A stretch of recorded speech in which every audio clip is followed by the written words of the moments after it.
Hello friends, আসসালামু আলাইকুম। আজকের রেসিপিতে স্বাগতম জানাচ্ছি। আজকে ঝটপট ভীষণ মজাদার একটা রেসিপি নিয়ে চলে আসলাম। যারা নতুন রাঁধুনি তাদের অবশ্যই কাজে আসবে। প্রথমে দেখতে পাচ্ছেন কত ইয়ামি আর কত মজাদার একটা রেসিপি তৈরি করে দেখাবো।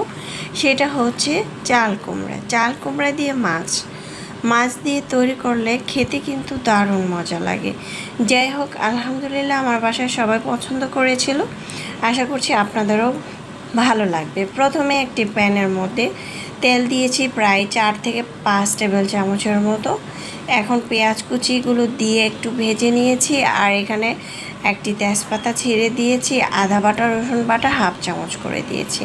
তারপর এখানে কিছু গুঁড়া মশলা দিয়ে দিলাম। এখানে হলুদের গুঁড়া, মরিচের গুঁড়া, ধনিয়ার গুঁড়া, জিরার গুঁড়া হাফ চামচ করে দিয়েছি। একটু পরিমাণ পানি দিয়ে মশলাটাকে খুব ভালো করে কষিয়ে নেব। পরিমাণ মতো লবণ দিয়েছি। দেখতে পাচ্ছেন মশলা যত কষাবেন তরকারি খেতে তত বেশি ভালো লাগে। স্টেপগুলো প্রথম থেকে শেষ পর্যন্ত দেখার জন্য অনুরোধ রইল। তারপরে এই তো দেখতে পাচ্ছেন মশলা আমি সবসময় ঢাকনা দিয়ে ঢেকে কষানোর চেষ্টা করি, তাহলে কষানোটা খুব ভালো হবে। এখন চাল কুমড়াটাকে ভালোভাবে ধুয়ে পরিষ্কার করে চালমড়ে ছেঁকে রেখেছিলাম, ছোটো ছোটো করে কেটে নিয়েছি দেখতে পাচ্ছেন। এখন আমি মশলার মধ্যে দিয়ে খুব ভালো করে এটাকে কষিয়ে নেব।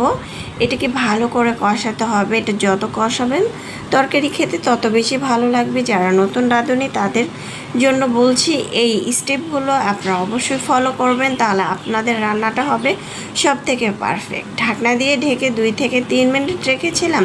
এখন ঢাকনাটাকে উঠিয়ে নেড়ে চেড়ে দিচ্ছি। দেখতে পাচ্ছেন খুব ভালো করে কিন্তু কষানো হয়েছে।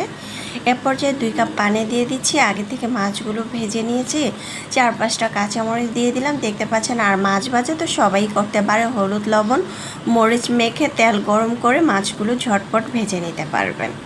তারপর পানিটা দিয়ে খুব ভালো করে ঢাকনা দিয়ে ঢেকে রেখেছিলাম। চুলার আঁচ বাড়িয়ে দিয়ে 3 থেকে 4 মিনিট পর চলে আসছে। ঝোলটা অনেকটা শুকিয়ে গিয়েছে, মাখা মাখা হয়েছে। এ পর্যায়ে আমি এখানে ভাজা জিরার গুঁড়ো আর এখানে ধনে পাতা কুচি অ্যাড করতেছি। দেখতে পাচ্ছেন আমি ধনে পাতা কুচিটা একটু বেশি পরিমাণ দিয়েছি, আর 4-5টা কাঁচামরিচ মাঝখান থেকে কেটে দিয়েছি যাতে একটু ঝাল ঝাল হয়, তরকারিটা খেতে যাতে দারুণ লাগে। আর গরমের মধ্যে কিন্তু আমরা চাইলে এই মজাদার রেসিপিগুলো করে খেতে পারি। শরীর মন সব কিছুই ঠান্ডা থাকবে। এমন একটি তরকারি দিয়ে বাসার সবাই অনেক বেশি পছন্দ করবে। একটু ঝোল রাখতে চাইলে এই পর্যায়ে চুলাটা বন্ধ করে দিতে হবে। এখন আমি একটি বাটিতে পরিবেশন করে নিচ্ছি। মাশাআল্লাহ, দেখতে যেমন সুন্দর হয়েছে, মাশাআল্লাহ খেতেও কিন্তু দারুণ মজা হয়েছিল। আশা করছি আমার আজকের রেসিপিটা আপনাদের কাজে আসবে। ভালো লাগলে চ্যানেল সাবস্ক্রাইব করে লাইক দিয়ে পাশে থাকবেন। এতক্ষণ আমার সঙ্গে থাকার জন্য অসংখ্য ধন্যবাদ জানাচ্ছি। আর এরকম সহজ রেসিপি পাওয়ার জন্য আমার চ্যানেলটাকে সাবস্ক্রাইব করে পাশে থাকবেন। যারা ফেসবুক পেজ থেকে দেখছেন অবশ্যই ফেসবুক পেজটাকে ফলো দিয়ে পাশে থাকবেন এবং লাইক কমেন্ট করে জানাবেন রেসিপিটা কেমন হয়েছে। যারা নতুন রাঁধুনি তাদের জন্য আমি এরকম সহজ রেসিপি করে থাকি।